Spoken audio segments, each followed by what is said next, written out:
प्यारे विद्यार्थियों, स्वामी Keshavananda online class में आपका पुनः स्वागत है। यह वीडियो कक्षा 8वीं के विद्यार्थियों के लिए है। जैसा कि हम पढ़ रहे थे, षष्ठे पाठ है गृहम शून्यम सुताम बिना, यानी पुत्री के बिना घर सुना है। उसके प्रश्नोत्तर पढ़ लिए थे हमने उस पाठ के, छठे पाठ के। योग्यता विस्तार में मात्र पढ़ने वाली चीज़ें हैं। कॉपी में यदि आपको लिखना है तो मैं आपके लिए बता दूंगा कहाँ से कहाँ तक लिखना है, ठीक है। योग्यता विस्तार में आप पढ़िए, कुछ शिक्षाएं ही मिलेंगी पढ़ने से। विभिन्न क्षेत्रों में स्त्री की स्थिति, यानी अलग अलग क्षेत्रों में स्त्री की स्थिति क्या है, यानी महिला की स्थिति क्या है। प्राचीन काल में स्त्रियों की स्थिति काफ़ी उन्नत और सुदृढ़ थी। उन्नत का मतलब ऊंची। प्राचीन काल में स्त्रियों की स्थिति काफ़ी उन्नत और सुदृढ़ थी। वेद और उपनिषद काल तक पुरुषों के साथ साथ स्त्रियों को भी शिक्षित किया जाता था। लव कुश के साथ आत्रेय के पढ़ने का प्रसंग एक तरफ सह शिक्षा को प्रमाणित करता है। ध्यान देना, लव कुश के साथ आत्रेय एक स्त्री थी, महिला थी, ठीक है।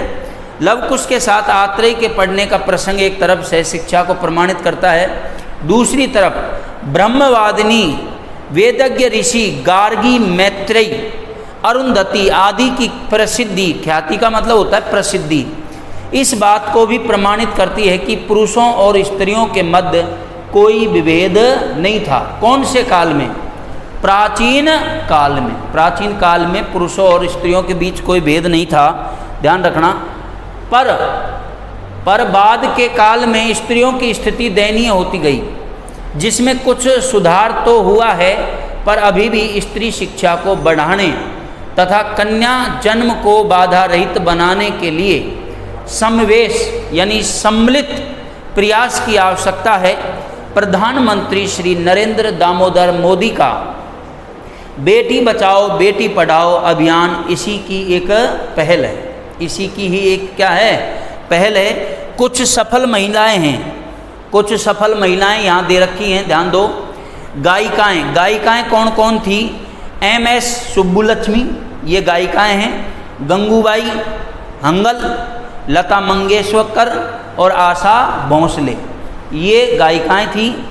साहित्य में महिलाएं कौन कौन सी थी? सरोजिनी नायडू, कमला सुरैया, शोभाडे लिख रहा है, ये गलत पढ़ दिया। अरुंधति राय, अनीता देसाई, ठीक है। ये साहित्य में प्रसिद्ध थी। कौन कौन? सरोजिनी नायडू, कमला सुरैया, शोभाडे, अरुंधति राय और अनीता देसाई। राजनीति में कौन कौन महिलाएं प्रसिद्ध थी? इंदिरा गांधी, सुमित्रा महाजन, प्रतिभा पटेल और सुषमा स्वराज, ठीक है। अब बात करते हैं चित्रकार। चित्रकार में कौन कौन प्रसिद्ध हैं? आंजोलनी ईला मेनन और भी हैं। खेल में कौन प्रसिद्ध हैं? PT उषा, जे शोभा, ये एथलेटिक्स में प्रसिद्ध हैं। कुंजू रानी देवी, ये भारोत्तोलन में प्रसिद्ध हैं। साइना नेहवाल बैडमिंटन में, ठीक है, नाम सुना होगा। कोनेरू हम्पी शतरंज में प्रसिद्ध है। सानिया मिर्जा टेबल टेनिस में प्रसिद्ध है। कर्णम मल्लेश्वरी भारोत्तोलन में प्रसिद्ध है। भार को उठाने में यानी फेंकने में, वजन को उठाने में, इसको बोलते हैं भारोत्तोलन के मतलब भार को उठाने में।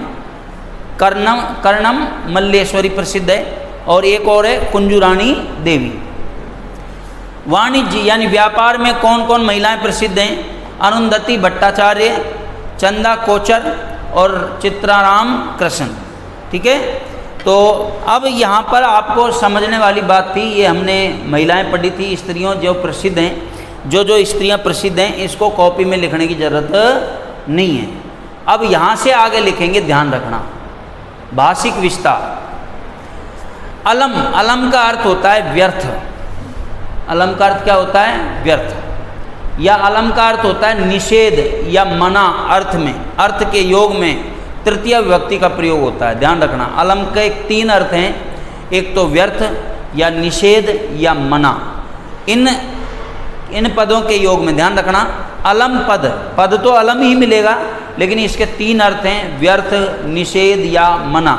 अर्थ के योग में तृतीया विभक्ति का प्रयोग होता है। जैसे पश्चाताप मत करो, पश्चाताप करने के लिए यहाँ क्या किया जा रहा है? मना। देखो अलम का अर्थ मत करो, पश्चाताप मत करो, यानी मना ही तो किया जा रहा है। तो पश्चातापेन में तृतीया विभक्ति है। देखो इसमें जो मैं अंडरलाइन कर रहा हूँ उसमें तृतीया विभक्ति है। कलहेन में तृतीया है, विवादेन में तृतीया है, लज्जा में तृतीया है। किस पद के योग में तृतीया है बताओ? अलम पद के योग में। किस पद के योग में? अलम अलम अलम अलम, है क्या नहीं है? अलम पद के योग में कौन सी विभक्ति आएगी? तृतीया, जिसका अर्थ क्या होगा? व्यर्थ, निषेध या मना। आगे चलते हैं, अगला है साथ अर्थ वाले। देखो इसको मिटाई देता हूँ।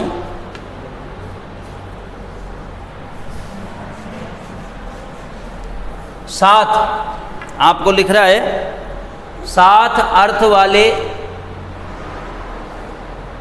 साथ अर्थ वाले शब्दों सह, साकम, समम, सार्धम के साथ भी तृतीया विभक्ति का प्रयोग होता है। ये भी लिखना है कॉपी में, ध्यान रखना।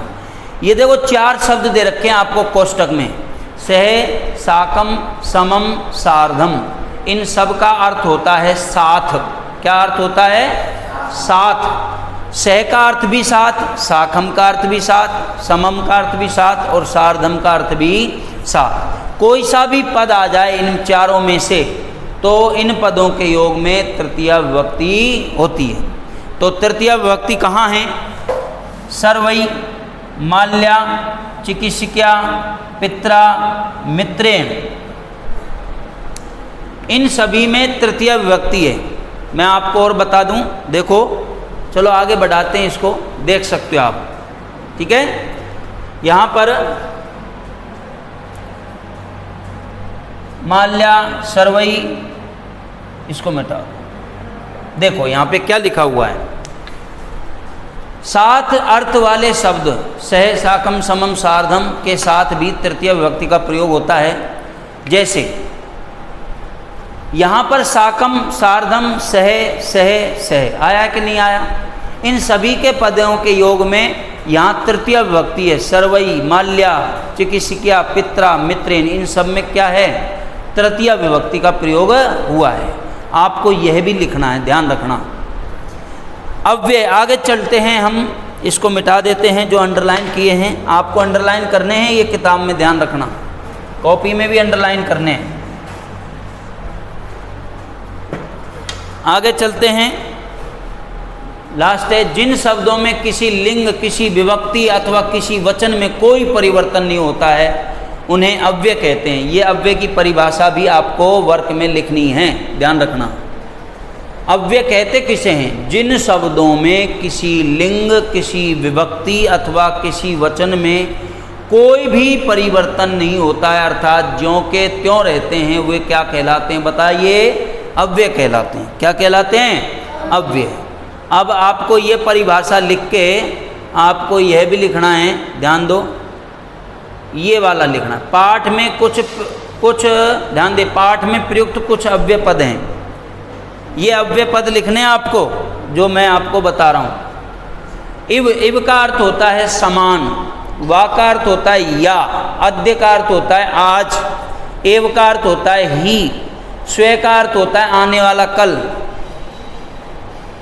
तत्का अर्थ होता है वह, कथम का अर्थ कैसे, खलु निश्चय या वास्तव में, अधुना इस समय, सहसा अचानक या बिना विचारे, हे का अर्थ होता है बीता हुआ कल, बीता हुआ कल, यत का अर्थ होता है जो, चेत का अर्थ होता है यदि, तुष्णिम का अर्थ होता है चुपचाप। तुष्णिम का अर्थ क्या होता है? चुपचाप। इनके अर्थ लिखने हैं। इव का अर्थ होता है समान, वा का अर्थ या, अद्य का अर्थ आज, एव का अर्थ ही, स्वे का अर्थ आने वाला कल, यत का तत् का अर्थ वह, कथम कैसे, खलु निश्चय या वास्तव में, अधुना इस समय या अब, सहसा अचानक या बिना विचारे, हे बीता हुआ कल, यत जो, चेत यदि, तुष्णिम चुपचाप। और भी दो चार होंगे तो और भी पढ़ेंगे, देखो यदा जब, तदा तब।